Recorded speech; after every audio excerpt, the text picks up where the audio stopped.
Welcome to Meet Me in the Penthouse. I am Amy, along here with my sister Molly.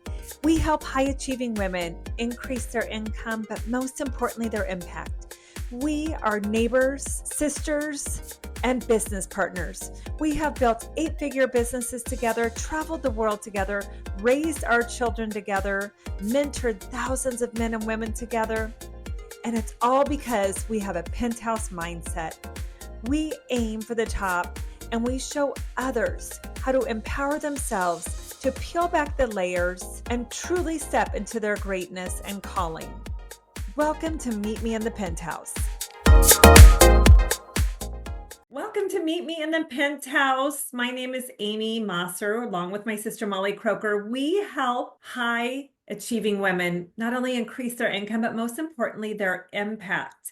And so we are so excited to have Natalie Micale here today. Molly first met her in the workout world, and now I have fallen in love with her, of course, because Molly shared with me like how much she loved her, introduced me, and now the rest is history. We run across her in so many different circles, most recently in a women's leadership retreat that we went to. She is an entrepreneur who just sold her business. She is like rock star of all rock stars. So Molly, I'll let you take it away because she was your OG friend. And still is. You know what, Natalie? I absolutely, where I remember first meeting you, Jenny Bruning Brown, who we've had on as a guest on our show, creator and owner of Fly. I remember the day that she's like, you've got to meet this Natalie girl. She's just amazing. And I remember meeting you at Fly downtown and instantly, like, obviously you were on TV, you were in the news, you have like a magnetic personality, and you were a theater major. So you've got like all the winning things for you. We won't, maybe later in the show, we'll make you sing a show tune, but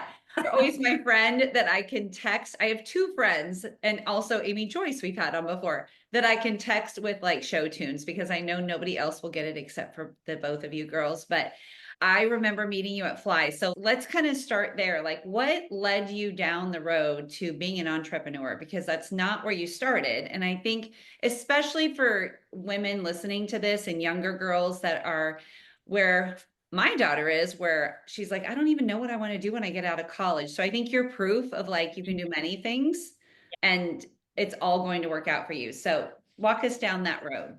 Well, first off, there is no, I feel like people are like, this is the blueprint. I go to college, I get out of college, I had an internship, I get a job. There's no blueprint for really building success. And I hear this from so many women who are in their 20s. They're like, I just got out of college, I have no idea what I want to do. And I'm like, that is awesome, because you can just try a bunch of different things and then figure out what you like. I started in musical theater, like you said. That's why I came to Nebraska on a full scholarship to Nebraska Wesleyan. And then my sophomore year, under the influence of a really amazing liberal arts professor, I won this research contest and I started getting into journalism. And I decided to go intern in DC my junior year. I came back and worked at 10/11 for 4 years. My senior year, I was one of the youngest reporters they'd ever put on TV. It was amazing.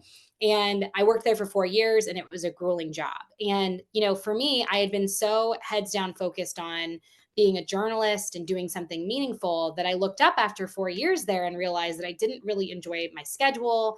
I didn't have work-life balance. I had actually gone to Fly and done a story on this new boutique studio as I was a local news reporter.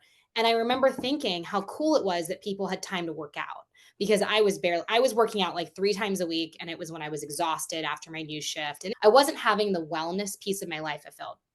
And I wasn't sleeping because I was in really weird morning shifts.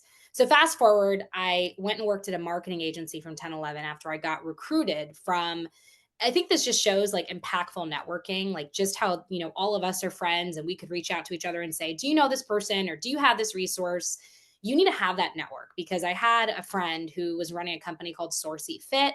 I had built up that friendship after doing a story, Dawn Steffen, and she connected me to my job opportunity. When I had coffee with her and told her, I don't know if this is the right job, she, as a mentor and, entrepreneur herself, connected me to somebody who owned a marketing agency and who was looking for a head of business development. And that was just an example, again, of like the right network and actually another female helping another female.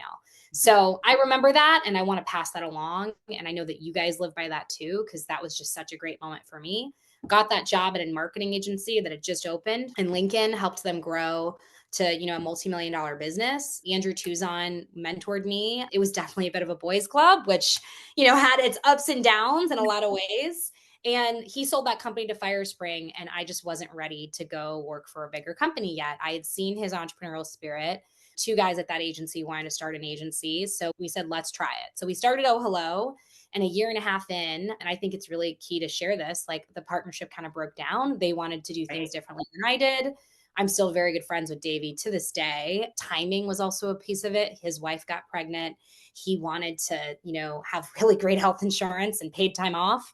And that wasn't something that a startup offered, right? So we parted ways on good terms. That doesn't always happen. And I kept growing the company in the last 7 or 8 years until now, which is the acquisition, which we can get into in a second. But a lot of those different moments really led to me just being very curious as a person and not being so locked into, I have to do this. I have to go work at this company that acquired this agency because that's the steady, stable job. It was like, you know what? I'm going to open up this business. And if in a year I don't have a salary and I'm going to be homeless, I'll go get a job. Like, what's the risk, Right. Well, and it's important also, I think, the timeline on that. So, graduating from college, 22, so worked as a reporter till 26, would you say? And then, Yeah, let's see. Yeah, 22 to 26. And then 26 to, 27 and a half, 28. I was at Evil, and 29, 30, yeah, maybe there's like a year off there. Now I'm 33 on my way to 34. Right. So like, that's like all my 20s was spent working for other people almost. exactly. That's just what I want people to know. Like, and it was the experience that led you to that. And also really showing people the power of networking. I don't think none of us think it's weird to get together with people. I do it all the time. It's one of my favorite things to do is just to get together with people for coffee and just like, let's even see if we can mutually help each other or just get to know one another, because then things happen where names come up and you're like, oh my gosh, you should talk to this person, because the three of us are natural connectors anyway. But always be open. That would be my hottest tip for anyone. Always be open to a coffee appointment. Always. You Yep. never know where it's going to go. And be open to just the idea that you might job shadow someone. It may not be coffee. It might be like, can I come to your house, Molly, and see what do you do to grow your business all day? Because I don't even know what that entails. Like, if you're curious, you can learn. I job shadowed at 10-11 for 6 months. I was an unpaid intern. They do pay their interns now. I was not paid. I literally stood out in the rain on a story waiting for Bo Pelini to come outside to tell us something for like 4 or 5 hours. I was Love it. drenched. I wasn't paid to do that. Okay. I just decided I was going to learn it. And I think that's part of it too, is commitment to the journey, to learning. Yeah, that's brilliant. Truly, that's another hot tip. Yeah. I mean, it might be unpaid, but go job shadow somebody. You're going to learn and be the one that asks. You're going to have to be the one that asks, and you're proof of that. So, oh, hello, you take over that. Terrifying. I mean, walk us through that whole process, investment wise, all the things that you're in your early 30s, late 20s. I mean, it's not like you have this massive income set aside, or maybe you do, but like, what does that look like? Yeah, I mean, when I started Oh Hello, we had $30,000 in the bank that the three of us contributed from savings. We had been freelancing, and so we'd all kind of saved some money, just freelancing from our normal day jobs. We'd all put that in a pile. So we had 30K, which gave us a runway of about 2.5 months. That was enough to give us some time. When it comes down to it, when I bought the agency from the guys, I took out a line of credit. I was definitely terrified. I remember walking into the lawyer's office, to get the final papers for them to sign, which I had to give to each of them. And I was shaking. I mean, I was scared. I just decided I was going to overcome that fear. And there's been multiple points. I mean, during pandemic, you remember, Molly, I came to you. I was thinking about, should I do Arbonne? I just lost 50% of my clients in less than 24 hours. I mean, in the pandemic, I seriously considered working for you because I was like, I don't know what I'm going to do. I need to find another opportunity. And I'm glad I stayed in Oh Hello and didn't quit. But again, had I wanted to pivot, I had built relationships with people. I mean, even you, Amy, I could have gone to you and been like, hey, I'll sell real estate. You need me to get my real estate license? I bet people are looking for the perfect house right now during COVID, right?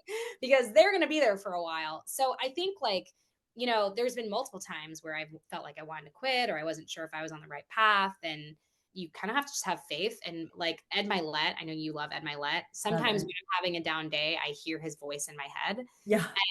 And what I hear is one more rep. And so that has always gotten me through. One more close, one more email, one more call, one more ask, just one more. And the power of one more, just instead of quitting, just think one more.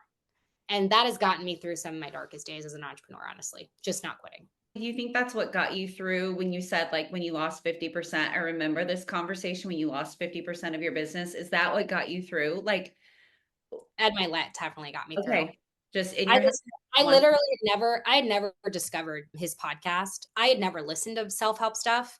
I was a very independent person. I had never even like thought like you needed something like that to motivate you. Literally was like, I don't need that. And I can tell you, I lived off of Ed Milet and the Peloton app, which I know, I'm sorry, Fly, but it was just really easy because we couldn't get into the studio and I got a bike delivered and I literally did all their classes. And so I would start the morning with the Ed Milet podcast. I would end the day with a workout on the Peloton. And that got me through. Like, that pandemic was the hardest, most isolating time I've ever had as an entrepreneur because I was also single. And so I didn't have a partner or a husband or a boyfriend to step in and be like, it's going to be okay. My parents weren't even in this state.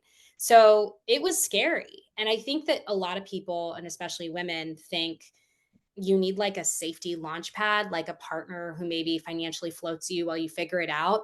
And I actually think that, I'm just going to say it, most of the people I know in that situation are not super successful. And it's because they're not hungry.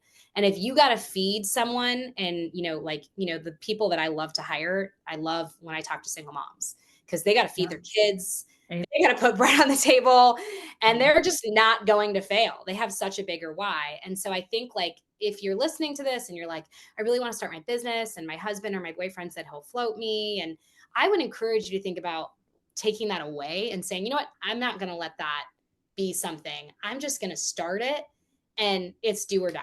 Like, it's make or break. Because I have seen that happen. And I think that one of the reasons I was so successful early on with Oh Hello was like, my parents weren't stepping in to give me money. I didn't have a partner who was going to support me. It was like payroll. I was eating ramen noodles. And then there were times when I was, barely scraping by, making payroll for the team, not paying myself for 3 weeks, closing that big deal. And then boom, I had 10K, right? Like, that happens a lot. So that's the realness of it. Like, that's what it actually looks like as an entrepreneur.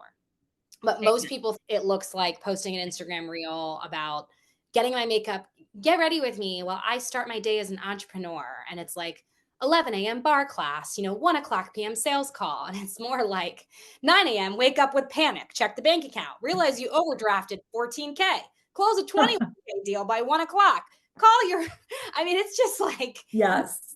It's totally different, Yes. No, I'm like, Natalie, you could go down that path and keep going, because that is, it's so refreshing. And I think that was one thing we saw at that event is, like, I feel like there has been a huge pivot, especially in 2025, coming out of 2024, definitely into, it's about being authentic. It's about being vulnerable. Because what are we gaining if we're like, come get ready for me, I go to bar class? It's like, that's not, we're out here to help women.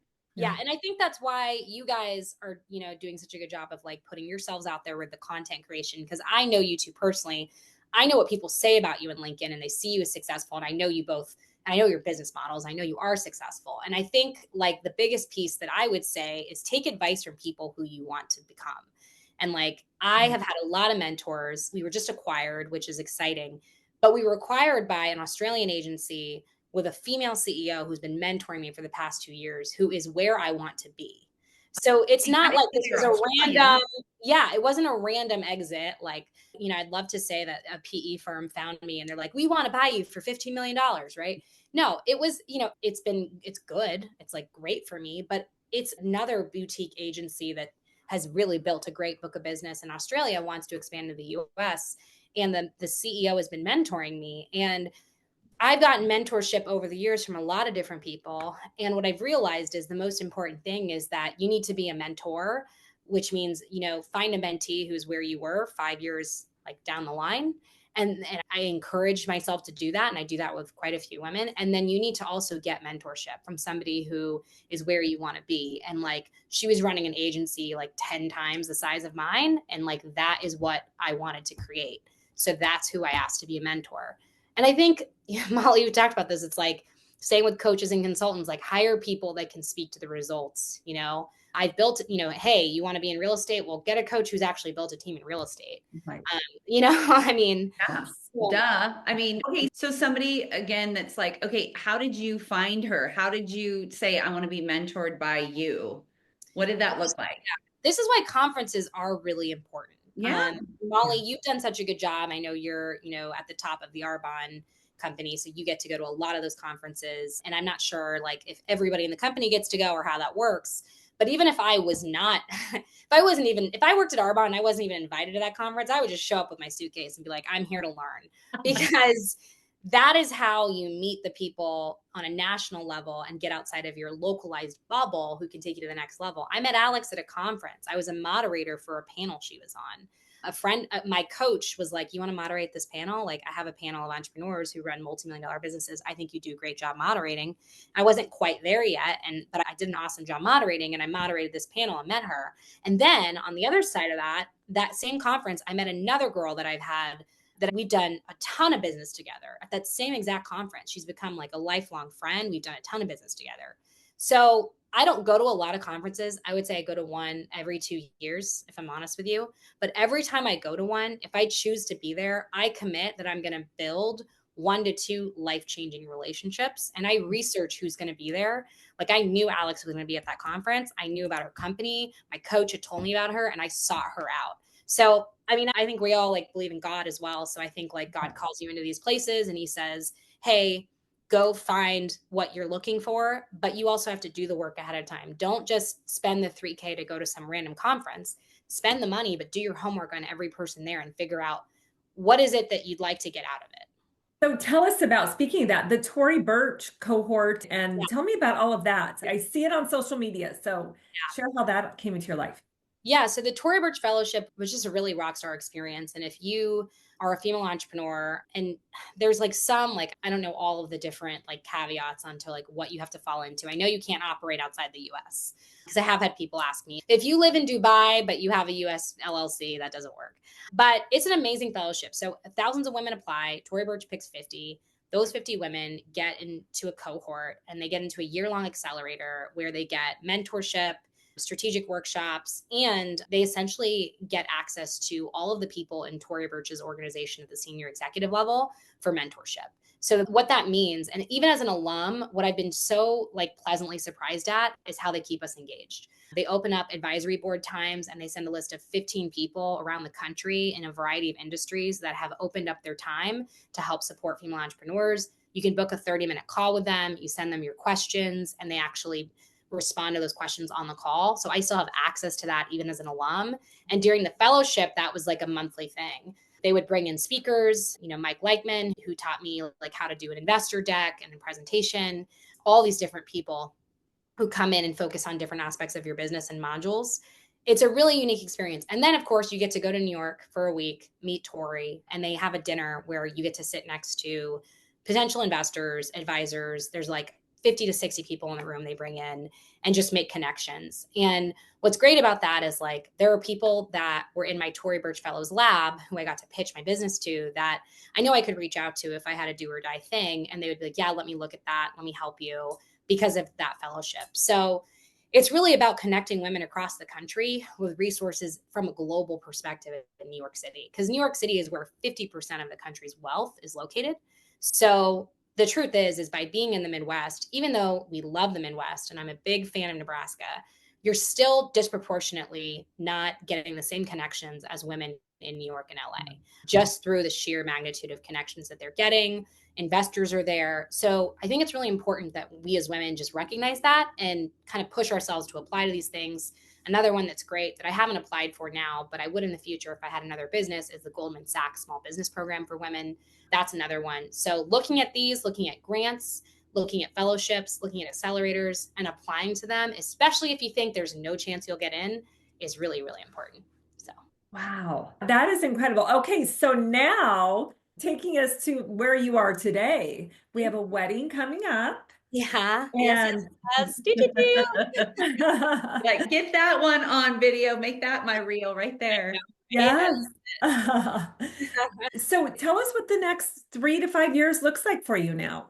Yeah, this is a great place to kind of end on a high note, right? Yeah. So the role that I've taken at this company is head of business development, head of growth. That's head of growth with this Australian firm who now has Oh Hello as one of their portfolio companies. So Alex and I mean, I'm really lucky because like Alex, she sees me as like a little sister, I think, but also is very like hard on me in the way that, we've been close friends for 2 years. We've really gotten to know each other in a lot of different ways.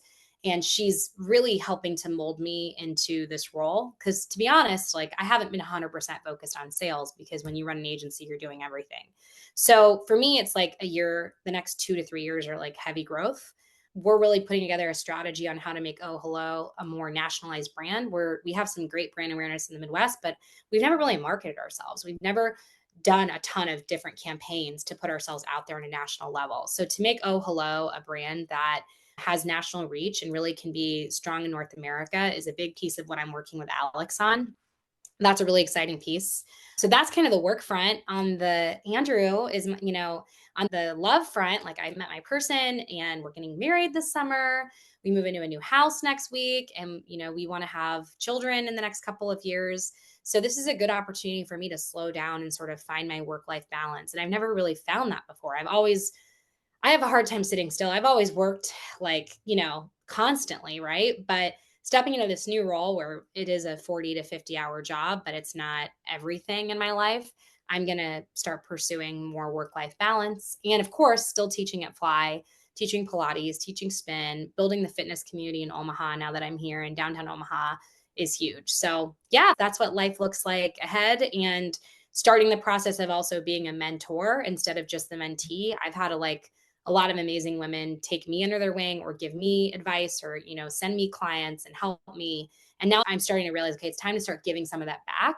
So that's kind of in my head, just something that I'm working on over the next couple of years too. Well, and this is what I love, Natalie, about you, because I've known you, I feel like since you were a baby, but I do too. you're When I drove your car around when I didn't have a car, Molly lent me her car for a month while my Audi was waiting to get. Sophie's car, because she was away in Oh my God, college. that's right. But Calvin nearly killed us, but I'm so thankful you let me wrap that car. well, I knew. I mean, like, I was like, I knew it was like dire straits. And I'm like, well, this is just sitting here. And I know like to rent one is going to be super expensive. But I look at that girl and the girl that to now, you are 100% like, there is no better compliment than when somebody says you're different. Like, you are showing up different, you're completely different. What would you attribute that to? Because you said you have a coach. So what would you attribute to Natalie 5.0 to the Yeah. woman I met? Well, I would say doing the work on myself, which is really hard. That's the truth. I mean, I've never not had a coach at some point or a therapist. So hire a coach, hire a therapist. I've had one or the other at some point in my life. And right now I feel like Alex is my coach. But even when we did this acquisition, when she was vetting the company, she actually hired me a coach and paid for a coach. And so I had 10 sessions with a guy who made me think about how to navigate things like politics. Like there's 60 people at this company or 55 people at this company. How are you going to navigate this? I had never done that. I mean, Evil was a startup. Oh, Hello was a startup. I navigated newsrooms, but there was 5 people there at a time. Like I've never worked in an organization where if you send an email to somebody and your tone is a little off, that could get forwarded to 3 other people and you're talked about. And like that's real. And I'm not saying that's happened, but I'm saying that like that was the kind of etiquette that, I've had to learn. So all that to say, I've worked on myself through therapy and through a coach. I've had several coaches, Mia, Julia. I mean, seriously, even now I have a vocal coach who I go to on Fridays just to do voice lessons, but it's more like therapy because it's all about play. We do breathing exercises, we sing, and it's literally an hour every Friday of a hobby that has nothing to do with anyone else but me having fun. And so I think if you're struggling to get to your goals and you feel stuck, yeah, look at hiring a coach, look at hiring a consultant, look at investing in yourself, because also putting the money down makes you take it seriously. So yeah, I would say all of those things for sure. Well, and I love that you did something in the creative realm, because I think a lot of us get so serious and so laser focused on this is the way it is and this is how it needs to look. And we talk a lot about grind and hustle. And again, there's nothing wrong with that. We're not saying it's right or wrong. But when you get in that creative state, if we only realize the more creative you can be, and a lot of times that is for you and I, that a creative state is working out, but especially these vocal lessons, like doing something you absolutely love to do. It's just for you. It's not for anybody else. It's not so you can go perform somewhere. I mean, maybe you will. I hope you will someday, but yeah, for fun. But even in performing, it's for fun. I'm going to perform in front of like 30 people in a coffee shop. right. Like it's not this thing to, yeah, you're right. But it's fun and it's just for you for that hour. And if that's all it ever is, that is where even ideas get downloaded into your head even faster than when you're on. We always think it only happens in the seriousness, grind, hustle, all that. But it really truly happens more in that creative plane. So I love that you shared that, because that is huge. So I told Amy one day, I go, so if you come over and step on Legos, like know that I have taken it too far. Like if I'm like, I got to get out of my seriousness. I'm either going to put puzzles together or I'm going to start working on Legos. And she's like, oh my Lord. I'm like, I don't have a whole lot of creativeness to me. So it's important for people like me to get in that creative state. So you are a great reminder of that, like get in that creative state. So I love that you're doing the vocal lessons for sure. Stay creative, my friends. Stay creative. Amen. Yes. So It does it for me too. as we bring this in for a landing, as you know, our podcast is called Meet Me in the Penthouse. So we always ask as we end, what does living in the penthouse mean to you? Oh man, I have a good answer for you guys. To me, like a penthouse is ultimately the penultimate signal to everyone else of luxury. And meet me in the penthouse and living in the penthouse to me just means freedom of time, freedom to be present with the people you love, freedom to travel. Like that is ultimately what we're seeing in culture, is that the new definition of luxury is not a handbag. It's not how nice your house is. It's not even like, do you have designer sunglasses? The new definition of luxury today is how present can you be with the people you love without having to have other compelling things in your life that take up space. And that is the new definition. And so the penthouse to me is just being able to get on a plane and go to California for 4 days with my fiance and have present time to unplug and not worry about any of my basic needs. So that's phenomenal. Freedom. That is incredible. That was incredible. Natalie, thank you so much. We love and adore you. I love your growth, and you're going to bless a lot of women and men too that listen to this podcast. So thank you, friend. Thank you, guys. Thank you. Thank you for tuning in today for Meet Me in the Penthouse with sisters Amy and Molly. Please rate and review. We love those 5-star ratings and would love to have you go to our website at sistersnextdoor.com.